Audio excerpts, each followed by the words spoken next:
asalaamaaleykum wa rahmatullah di leen nuyu di leen sant mais également aussi tamit di leen gërëm ci seen teewaay tey nag dañoo fas yéene waxtaanee lu jëm ci déclaration de politique générale ñu déglu actualité bi ñëwaat.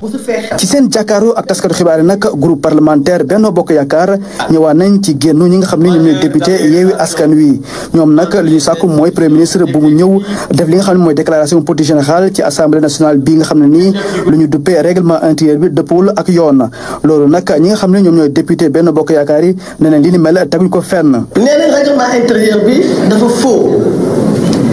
te bu ñu fàtte ne règlement intérieur boobu. déclaration de politique générale nag article 55 bi nga xam ni moo nekk ci constitution wu Sénégal moo ko njëkk a prévoir à travers l'article numéro 55 bi nga xam ni dafa naan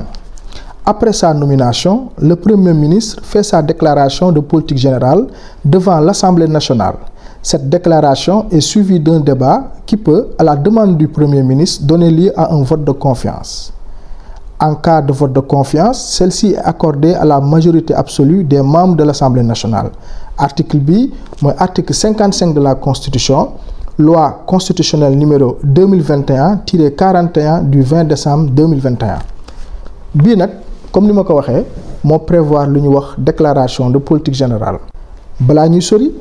déclaration de politique générale mooy discours bu premier ministre war a def jàkkaarloo ak député yi. présenter leen gis-gisam maanaam vision am programme am réforme yi ak priorité yi mu nar a doxal sur le plan économique social éducation santé ci fànn yépp daal di koy détailler faram-fàcce ko ci kanamu député yi waaye comme ni ngeen ko seetluwee article 55 de la constitution fixé wul ay délai par contre dafa am beneen loi bu ñu voté en 2002 ci règlement assemblée nationale mooy la loi 2002-20 du 15 mai. ci article 98 moo ni que premier ministre dafa war a def déclaration de politique générale 3 mois maanaam 90 jours après installation du gouvernement donc loi bii mooy tënk premier ministre ci ay délais. waaye en 2019 ci nguuru Macky Sall bi muy supprimer poste premier ministre ba am slogan boobu ñu daan wax fast track. Plus de pouvoir pour Macky Sall. En supprimant le poste de Premier ministre, le président du Sénégal veut simplifier l'administration. S'appuyant sur sa légitimité, réélu confortablement en février dernier avec près de 58% des voix, il y a quelques jours, il se justifie lors de sa prestation de serment. Trop de routine, trop de lenteur, trop de procédures et de formalités indues continue d'altérer l'efficacité du service public. J'ai la ferme intention d'inscrire toutes les actions de l'État en mode fast track. Assemblée nationale également dañoo modifier loi 2002-20 du 15 mai 2002 ci biir règlement intérieur nga xam ni mooy tënk lu jëm ci premier ministre. ak loi bu bees bii tuddee ko nag loi numéro 2019-14 du 28 octobre 2019 loi bii ñu modifié nag moom moo effacé lépp lu jëm ci premier ministre ci biir règlement intérieur. bien sûr bu ñu delloowaatee ci actualité bi li yëpp c'était pour des raisons politiques ndax bu ñu fàttalikoo le 14 mai 2019 Macky Sall ci la promulgué la loi constitutionnelle portant suppression du poste de premier ministre. nan voté ñun ñëpp li président bëgg ndax dañ leen a def ci ay liste bàyyi seeni moroom pour ngeen soutenir le président de la république ci politique bi mu définir nee na moom nañ ko xàllal yoon wu gaaw mu daw li mu tàmbali woon mu àggale ko ñu ni ko du fi amee dina fi amee ndax nooy majorité te danañ voté loi bi ku mu neex ku mu naqari. d'ailleurs opposition bi critiqué woon nañ président Macky Sall ndax nee nañ dafa bëggoon confisquer pouvoir yi ndax moo nekkoon intention am jaay doole ndax moo amoon majorité pour caxatee encore une fois suñuy principe ak valeur démocratique lii la député opposition yi waxoon. di leen wax ni lii nga xam ne dañ koy dindi du ma wax ci affaire premier ministre bi waaye man liggéeyu assemblée laay xalaat ndaxte askan wi bi nga xamee ni voté nañu. dañoo jël cër jox ko président de la république muy cëram ak liggéeyam ñu jël cër jox ñu ko ñun député yi ñu am alal joo xam ne askan wi ñoo ko moom ñoom ñu war koo liggéeyee ñun ñu war koo saytu war koo xool war a natt war a xool ndax fi ñu koy dugal noonu la ak ndax nan lañ koy doxale te loolu suñu demee ba gis ci rëq-rëq bu ñu voté loi bi dootuñu am sañ-sañu jëflante ko ak ñoom. L'exposé des motifs cache mal les motifs réels de la révision et se trouve n'être qu'un simple gros mensonge. Tout le monde sait parfaitement que le 24 février 2019, il a été question d'un hold-up électoral de basse facture. Ainsi donc, nous allons nous retrouver avec un régime de confusion des pouvoirs pour parler comme les constitutionnalistes, mais plus exactement avec un régime de confiscation de tous les pouvoirs. Le président de la République ne perd aucun de ses pouvoirs tandis que l'Assemblée nationale perd tous ses contre-pouvoirs. Après que Macky Sall supprimé poste premier ministre bi pour des raisons purement politiques, 19 mois plus tard Macky Sall changé waat avis ne dafay rétabliraat poste premier ministre. Le 24 novembre 2021 ci conseil des ministres ba woon Macky Sall ci la informé son gouvernement qu'il revenait sur ses pas et comptait ressusciter la fonction du premier ministre. Et donc le vendredi 10 décembre 2021, Assemblée nationale par 92 voix, 2 contre et 8 abstentions, le poste de premier ministre est donc de retour au Sénégal. Mais nag cette fois-ci bi ñu rétabliraatee poste premier ministre député yi voté ko le 10 décembre 2021, 92 voix, 2 contre et 8 abstentions, poste premier ministre donc est de retour au Sénégal. Mais nag règlement intérieur bi député yi laalaatuñu ko noonu lañ ko bàyyi ñoo xam nag ak seen ay pexe. tant que mbir mi nekkatul ci biir règlement intérieur. voilà parce que règlement intérieur bi dañoo dindi lépp luy premier ministre ci biir. kon boo koy xool ci jamono ji ñu nekk amu tax kon le premier ministre actuel Ousmane Sonko n'est pas tenu par les délais lenn rek la mën a am délai raisonnable parce que constitution moom contraindre na ko pour mu war a def déclaration mais est-ce que da ko war a def 3 mois 4 mois 5 mois 6 mois 1 an 2 ans 5 ans loolu règlement intérieur bi waxu ko parce que assemblée nationale moo deful liggéey bi war parce que il faut aussi par moment ñu waxante dëgg man mënuma comprendre loi bi nga xamante ni mooy tënk sama liggéey maanaam li ñuy tuddee les règles de fonctionnement et d'organisation de l'Assemblée nationale sont régies par le règlement intérieur nga dindi premier ministre dugalaat ko te bañ koy dugalaat Assemblée nationale moo nekkoon le constituant dérivé dugalaat premier ministre mais kooku waroon na dans la logique juste après wala en même temps ñu réviser le règlement intérieur. Maintenant la question bi nga xam ni moom la ñu war a poser wu mooy pourquoi Assemblée nationale bi ñu rétablir poste premier ministre pourquoi modifier waatul règlement intérieur am bi mais nag li gën a garaaw encore mooy en novembre 2022 ay députés comme honorable Mamadou Lamine Diallo ou bien aussi tamit doyen Doudou Wade ont clairement accusé Assemblée nationale de faussaire de falsification du règlement intérieur de l'Assemblée nationale mu nekk nag ay faits yu grave de faux usage de faux ñu déglu leen. D'abord li ma metti ci débat bi posé nañ ko depuis le 20 octobre 2022 20 octobre 2022 sori woon naa ci trop parce que wax naa président de la République ne ko règlement intérieur bii ñu génne nii bii faute la dañ ko falsifié boo demee ci fi ngeen di fayee ko tey jii nii ki ñëw di leen fay seen salaire biétage yore ay faux billets da nga koy jël. non doo ko jël donc ñoom mënuñu woon jël lii bi règlement intérieur mais liggéey nañ ci nag ñoom. voilà ñoom liggéey nañ ci faux billets yi ba am na luñ ci am. alors ma wax ne baaxul ma ne président de la République Macky Sall yow président de la République da nga war a porter plainte député yi ñu jàppaleen 2022 ba léegi kenn waxu ci. ñoo ko déggandoor accusation yu leer maanaam ay député yu lëlu tabax seen propre règlement intérieur foog ni kenn du ko xam wala tamit mu nekk doole bañ amoon ak président ba fa nekkoon jaay doole ba mu doon jaay doole peut-être moo leen motiver woon ñu créer seen propre règlement intérieur imposer ko peut-être député yi foog ni du mujj fenn. les faux passeports diplomatiques gis nañ ko fi ñu ngi jublu nag ci faux règlement intérieur je vous ai dit de le retirer vous avez refusé moi je vais porter plainte contre X pour faux et usage de faux. Parce que ce règlement intérieur, la édition juillet 2021, il y a du faux là-dedans, vous le reconnaissez, léegi nag ku ko def nag moom danañ ko wut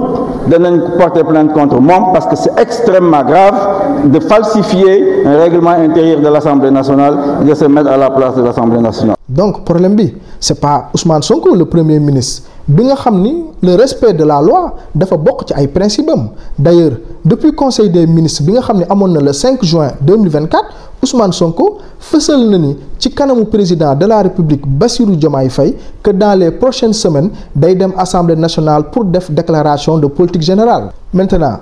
député Benno Bokk Yaakaar yi pourquoi depuis plus de 2 ans ñu fatt seen ay bët fermer les yeux concernant les accusations de falsification du règlement intérieur mais également aussi tamit pourquoi 2 ans yi yëpp delluwaatuñu ci règlement intérieur bi rétablir poste premier ministre rétablir article yi nga xam ne mooy définir lan mooy déclaration de politique générale motion de censure mais noonu lañ ko bàyyi woon parce que peut-être moo leen arrangé woon car ils avaient suffisamment le temps pour le faire mais seen vraie intention mooy déstabiliser c'est purement politique. ñu teewlu ñaari discours contradictoire yi nga xam ni Abdoul Mbow am na ko bii moo ngi ko def vendredi 28 juin 2024 beneen bi moo ngi ko defoon il y a 4 ans de cela muy wax lu jëm ci règlement intérieur ak doole loi organique solo bu mu am ci biir assemblée nationale. parce que 2002 ba ñuy def loi règlement intérieur assemblée nationale ñun fekk ñu fi bi ñu ñëwee pourtant loi boobu la ñu continuer muy doxal li nga xamante ni moom mooy institution bi di institution parlementaire donc ñun aussi bu ñuy légiférer dañuy légiférer pour ëllëg aussi parce que loi moom fi lañ koy bàyyi comme li ñuy wax les hommes passent les institutions demeurent lépp loo xamante ne ni def nañ ko fi lañ koy bàyyi pour que ñi nga xamante ni dañuy remplacer bu ñu ñëwee fekk aussi assemblée nationale boo xam ne am na cëslaay maanaam règlement intérieur boo xamante ne ni war nañ ci mën a sukkandiku pour que liggéey bi mën a gaaw. Le prétexte d'un faux règlement intérieur ou d'un vide juridique sur les délais de la déclaration de politique générale est simplement fallacieux et indéfendable pour des raisons ci-après que je vais énumérer. D'abord, la disposition constitutionnelle s'impose au Premier ministre, obligatoire. En l'absence de délai exprès, c'est le délai raisonnable, meilleur délai qui s'applique. La jurisprudence du Conseil constitutionnel sur l'organisation de l'élection présidentielle en mars est là. Vous tous, vous étiez là. On a fait les interprétations en disant oui, délai de rigueur, et on a dit meilleur délai. Et c'est là que le président de la République a fixé une date même plus proche que celle fixée par le Conseil constitutionnel. Mais aujourd'hui, le Premier ministre se dit, lui, il ne va pas faire ça. La pratique parlementaire, c'est-à-dire la coutume parlementaire, le propre de toutes les assemblées parlementaires, doit s'appliquer en l'espèce. Ousmane Sonko, une fois que dem na assemblée, sur la base de coutume, c'est très dangereux pour la République. Parce qu'à partir de ce moment, il crée jurisprudence. Comme la loi de constitution dafa renvoyer à beaucoup de lois organiques. Conseil constitutionnel noo koy saisir, Cour suprême nu ñu organiser woo. Léegi supposer nga ni on peut créer ab coutume quand bien même loolu nekkul ci règlement intérieur. Loolu mooy danger bi. Une fois que nangu nañ ni on peut même sans texte appliquer benn pratique qui viole la constitution, donc la loi organique, ndax ak importance bi mu am bu ñu ko bàyyee mu jàll ci domaine bi suba mën na jàll ci finance sur la loi de finance, mën na jàll sur la loi organique sur le conseil constitutionnel, mën na jàll feneen. L'honorable député Mohamed Guy Marius Sagna le jeudi 27 juin 2024 bind na lettre adressée au premier ministre Ousmane Sonko comme ni mu ko defee woon à l'époque le 8 décembre 2022 lettre bi mu yónnee woon le premier ministre de l'époque Amadou Ba. Alors mu wax leen ne leen jarul ñuy ñëw assemblée nationale pour def seen déclaration de politique générale tant que règlement intérieur bii nii reconnaître le poste de premier ministre ndax kat loolu la yoon nangu. moo tax le 27 juin 2024 également l'honorable député Mohamed Guy Marius Sagna noonu la tamit adressé une lettre similaire au premier ministre Ousmane Sonko soulignant l'importance du respect des règles constitutionnelles en dénonçant l'utilisation du faux règlement intérieur depuis la 13e législature. lii nag ay faits yu grave la depuis 2 ans ngi nii député yi nga xam ne ñoo nekk assemblée nationale nekk ci opposition bi di fustiger règlement intérieur bi nga xam ne dañ ko falsifier modifier ko à leur guise jàpp règlement intérieur di ko adapté ak nu leen neexee par rapport ak nguur bi ñu amoon ni foog ni du mës a wéy tey nag ñoo lajj nguur gi bëgg nag indi des cas de manipulation. règlement intérieur bu assemblée. ay député mënuñu toog modifier ko nu mu leen neexee. il faut ñu dem plénière 99 des députés au moins voté ko. yamuñu foofu donc mënuñu ko négocier mënuñu ko soppi sans que député yi xam ko. sans que député yi xam ko. d'accord voté ko à une majorité qualifiée. de 3/5 ñu teg ci ni pour gën a renforcer dooley loi organique. ñu ne conseil constitutionnel obligatoirement boobu moom obligatoirement avant c'est loi bi ñu koy muy entrer en vigueur day président bu paree bañ voté ko da koy saisir conseil constitutionnel ba waa conseil constitutionnel ni loi organique bii ànd na ak constitution bi ndax constitution bi application ci li jëm ci compétence u assemblée loi organique moo koy déterminer. Par conséquent l'honorable député Guy Marius Sagna Mohamed Guy Marius Sagna dafa ñaan nag premier ministre Ousmane Sonko ci lettre bii ngeen di gis ne ko bul def sa déclaration de politique générale tant que règlement intérieur bii nii kat rétablir ñu waat ko. Mais également le groupe parlementaire Yewwi Askan Wi à travers Ayib Daffé le président du groupe parlementaire Yewwi Askan Wi jeudi 26 juin 2024 dajaloon nañ jàkkaarloo ak journalistes yi lii lañ fa wax. Donc c'est une faute grave de falsifier ce règlement intérieur pour y rajouter frauduleusement des dispositions qui n'existent pas. Mais nous, en tant que parlementaires, nous avons fait notre devoir en saisissant le président de l'Assemblée nationale, qui est l'autorité compétente, pour lui faire signaler ce problème depuis novembre 2022. En décembre 2022, notre collègue, membre du groupe parlementaire Yewwi Askan Wi, Guy Marius Sagna, a écrit au Premier ministre Amadou Ba pour lui l'informer de la falsification du règlement intérieur et de parler de l'impossibilité de tenir la déclaration de politique générale. Mais ils ont passé outre. Ils ont fait un passage en force. Nous constatons que le président Amadou Mame Diop avait répondu en novembre 2022 en disant qu'il allait traiter la demande soumise par le député Mamadou Lamine Diallo. Nous nous sommes dit que nous avons cru de bonne foi qu'il allait le faire. On leur a donné un délai raisonnable. Mais depuis novembre 2022, on est aujourd'hui au mois de juin 2024, rien n'a été fait. Le Premier ministre Ousmane Sonko, ce vendredi 28 juin 2024, publié na ci page Facebook am indi ay leeral mooy tontu bi nga xam ni moom la jébbal Guy Marius Sagna bi nga xam ni dafa interpellé Ousmane Sonko le 27 juillet 2024 tontu na bataaxal bi nga xam ni honorable Mohamed Guy Marius Sagna bind na ko nee na ko nag moom pare na pour def sa déclaration de politique générale amu ci benn problème mais nag da ko bëgg a présenter assemblée nationale boo xam ni def nañu seen mise à jour inclure les dispositions relatives au poste de premier ministre ndax nee na daa am obligation def politique générale comme ni ko article 55 ci sunu constitution tënkee mu jox leen nag fii ak le 15 juillet pour ñu rétablir poste premier ministre ci règlement intérieur bu assemblée nationale sinon nag moom dina def déclaration de politique générale devant une assemblée composée de citoyens de partenaires pour garantir un débat ouvert et de qualité. ñoo dégloo ndoor point de presse bi nga xam ni honorable député Abdoul Mbow def na ko